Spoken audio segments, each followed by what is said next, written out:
සුබ දවසක් වේවා. ඔන්න එක කාලෙක මිනිසෙක් හිටියා. මේ මිනිසට හිටියා ගව රංචුවක්. ඉතින් මේ ගවයන්ට කෑම දෙන්න ඕනිනේ. ඉතින් කෑම දෙන්න ඕන නිසා මේකගෙන යනවා කැලේට කෑම දෙන්න. ඉතින් කැලේට යන අතරමඟදී මේ ගව රංචුවේ ගවයන් කීප දෙනෙක් කලබල වෙලා මේ අත දුවන්න පටන් ගත්තා. ඊට පස්සේ මේ ගවයන් හොයාගෙන මේ මිනිසා ගවයන් පස්සේ ගියා. හරක් පස්සේ ගියා. ඉතින් ඔහොම යද්දි මහා කැලයට ගිහිල්ලා මහා කැලේ අතරමං වුණා. දැන් මෙයාට එන්න පාර දන්නෙත් නැහැ. ඒ වගේම තමයි බඩගින්නත් වැඩි මහන්සි වෙලා හරක් හොයාගෙන ගිහිල්ලා. ඊට පස්සේ මොකද්ද කළේ? එහෙම කැලේ එහෙ මෙහෙ අත ඇවිද ඉන්නකොට ඔන්න තිඹිරි ගහක ගෙඩි තියනවා දැක්කා. මේ මිනිසා මේ ගහට නැගලා තිඹිරි ගෙඩි කන්න පටන් ගත්තා. එහෙම කනකොට එක අත්තක ඉඳලා අනිත් අත්තට යද්දි අත්ත කැඩිලා මේ මිනිසා වැටුණා බිමට.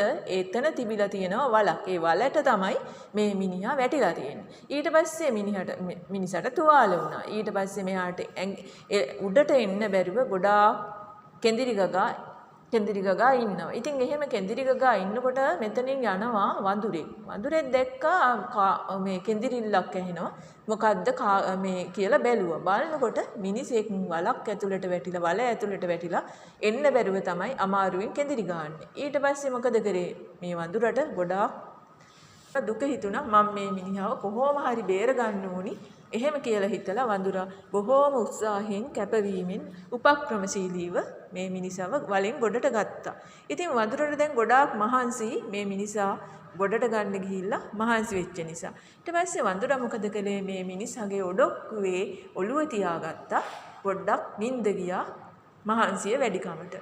වඳුරා මෙහෙට නිින්ද ගියාට පස්සේ මේ මිනිසා කල්පනා කරනවා මේ වඳුරාව මරාගෙන කෑවනම් මගේ බඩගින්නත් නිවෙනවා. මට ගම්මානට යනකල් මේ වඳුරාගේ මස් ටිකත් ඇති කියලා. එහෙම හිතලා මොකද කරන්නේ? මෙන්න මේ වඳුරට ගලකින් ගහනවා. ගලකින් ගහනකොටම වඳුරට ඇහැරෙනවා. ඒ වඳුරාගේ ඔළුව තුවාල වෙලා වඳුරට හරි දුකකුයි කලකිරීමකුයි වේදනාවකුයි මුත් ඇති වුණා. වඳුරා ගහකට යනවා. ගහකට ගිහිල්ලා කල්පනා කරනවා මේ මිනිහා මේ කැලේ හිටියොත් එක්ක සත්තුන්ට ගොදුරක් වෙනවා.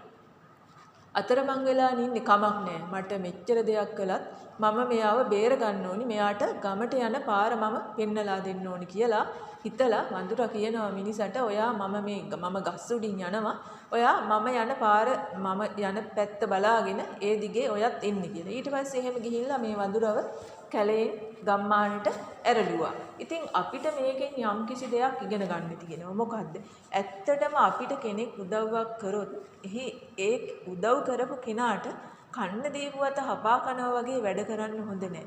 අපිට ඒක සිහියේ මතකයේ තියෙන්නේ. ඒ වගේම තමයි යම්කිසි කෙනෙක් මොනවා කළත් මේ වඳුරා වගේ අනුකම්පා කරලා උපේක්ෂාවෙන් පලි ගන්නත් හොඳ නැහැ. අපිට කරන්න පුළුවන් දෙයක් තියෙනවා නම් අපි එයාට කරන්න ඕනේ. ඉතින් ගොඩක් ඔයාලටත් මේකෙන් පාඩමක් ඉගෙන ගන්න පුළුවන්. මේ වඳුරා වෙලා ඉපදිලා තියෙන්නේ අපේ ගෞතම බුදු පියාණන් වහන්සේ පෙර ආත්මවයක වඳුරු කුලයක ඉපදිලා. ඉතින් ඔයාලට මේකෙන් ගොඩාක් දේවල් ඉගෙන ගන්න පුළුවන්. එහෙනම් ගිහිල්ලා එන්නම්.